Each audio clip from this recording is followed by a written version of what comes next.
क्या हमें स्वाभिमान सम्मान की जिंदगी मिल पा रही है? मैं और आप जानते हैं कि देश तो आजाद हो गया है, लेकिन आजाद देश में बाबा साहब अम्बेडकर के अथक प्रयासों के बाद भी यहाँ संविधान का राज और संविधान पूर्ण रूप से लागू नहीं हो पाया है। मैं धन्यवाद दूंगा कमेटी का, जिन्होंने डॉक्टर बाबा साहब अम्बेडकर की इतनी अच्छी स्टैचू का भी जो है अनावरण मेरे हाथों द्वारा यहाँ करवाने का काम किया है। मैं तो छोटा सा आदमी हूँ, बहुत छोटा सा, मिट्टी का। एक मिट्टी के छोटे से आदमी को ताकत देकर पार्लियामेंट में भेजने का काम अगर किसी ने किया है तो आप लोग ताकत दी।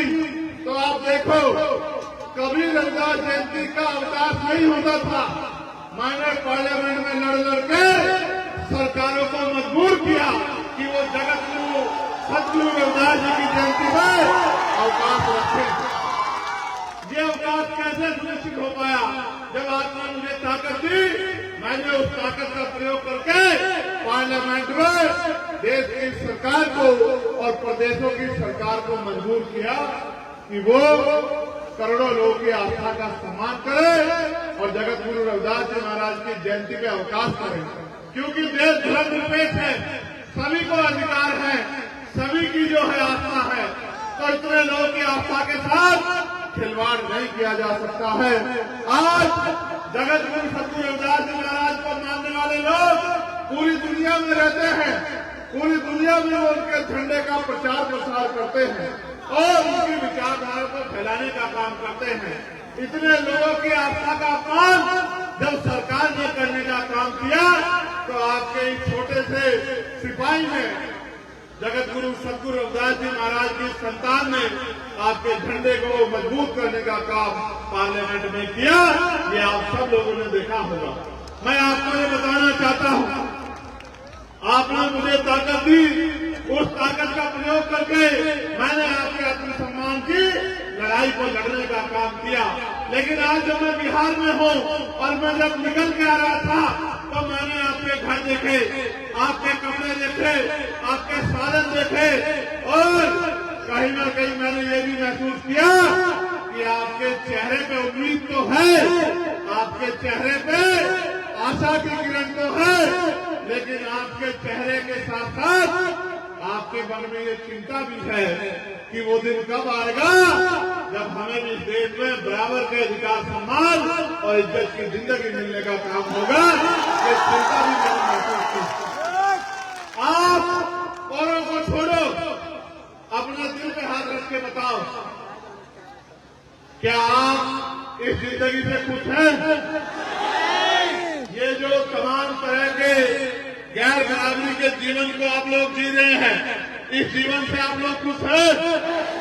अगर खुश नहीं हो तो इसको बदलने के लिए क्या कर रहे हो, ये भी मुझे बताओ। प्रयास कर रहे हो, नहीं कर रहे हो? मैं आपका ध्यान आकर्षित करूंगा। अब आप मेरी बात को बड़ी गौर से सुन रहे हो।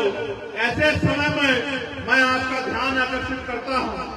आपने वहां से यहां तक देखा कि सड़क के क्या हाल है, देखा है नहीं देखा? क्या ये कच्ची रोड पक्की होनी चाहिए थी, पक्की होनी चाहिए थी? ये रोड पक्की क्यों नहीं है, बात को पता है?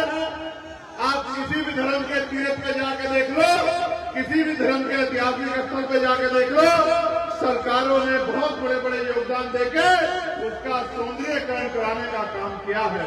करोड़ों करोड़ रुपए देके वहां का जीर्णोद्धार करने का काम किया है।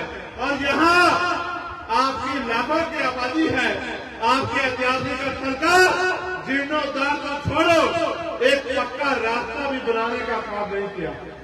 ये तो जब इनको सूचना मिली कि मैं आ रहा हूं, तो इन्होंने कच्ची पक्की सड़क जो है 3-4 दिन में निर्माण की है। ये भी कमेटी के लोगों ने की।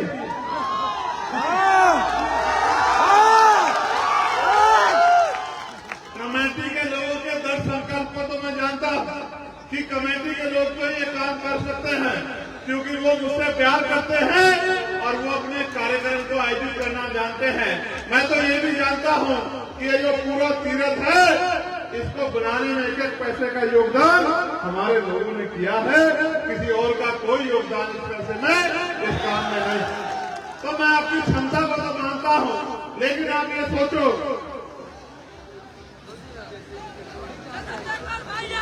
ये संजय मल्होत्रा का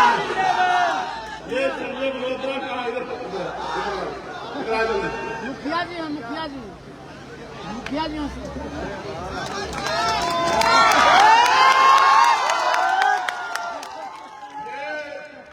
संजय मल्होत्रा मुखिया हमारा भाई खजूरा पंचायत वाला, इसने दिन रात अपना ट्रैक्टर लगा के आपके और मेरे लिए इतनी अच्छी व्यवस्था करने का काम किया। इसके लिए जोरदार ताली बजाओ।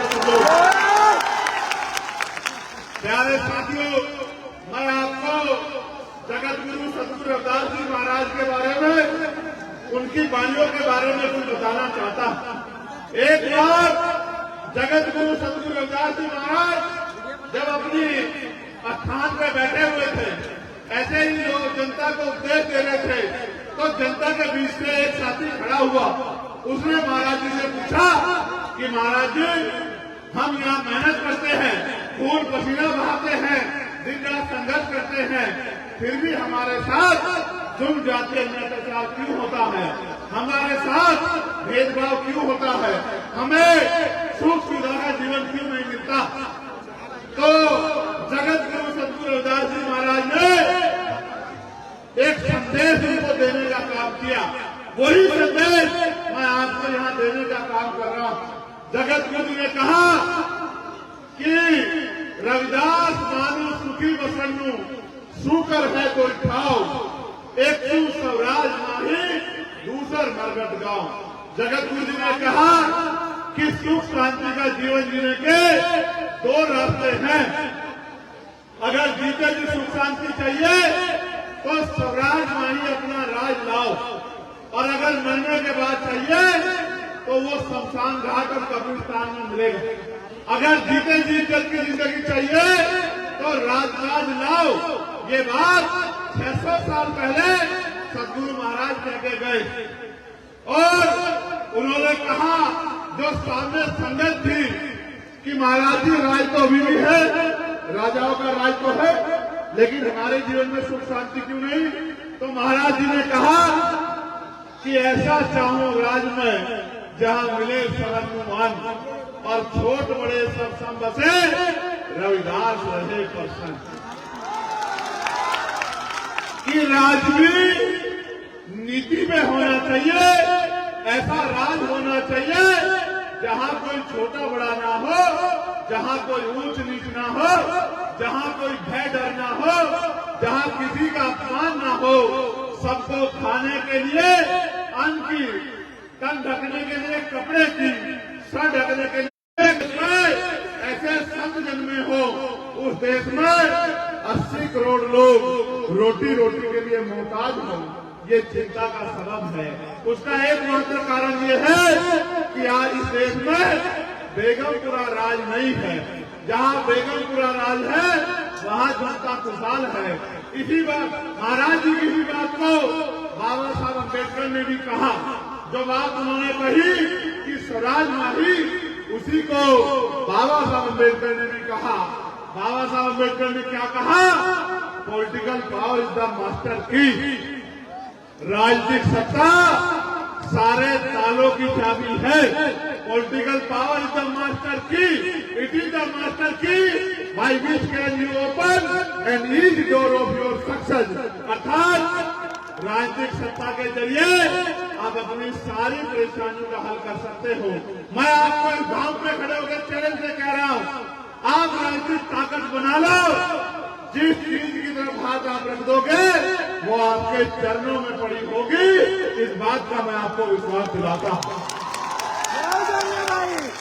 यही बात मानव साहब काशीराम जी ने अपनी क्लास 1 की नौकरी छोड़ के गांव जाके, घर जाके लोगों को समझाने का काम किया, और अपना पूरा जीवन इस हक वंचित समाज में भाईचारा पैदा करने और इनको अपने पैरों पर खड़ा करने के लिए लगा दिया।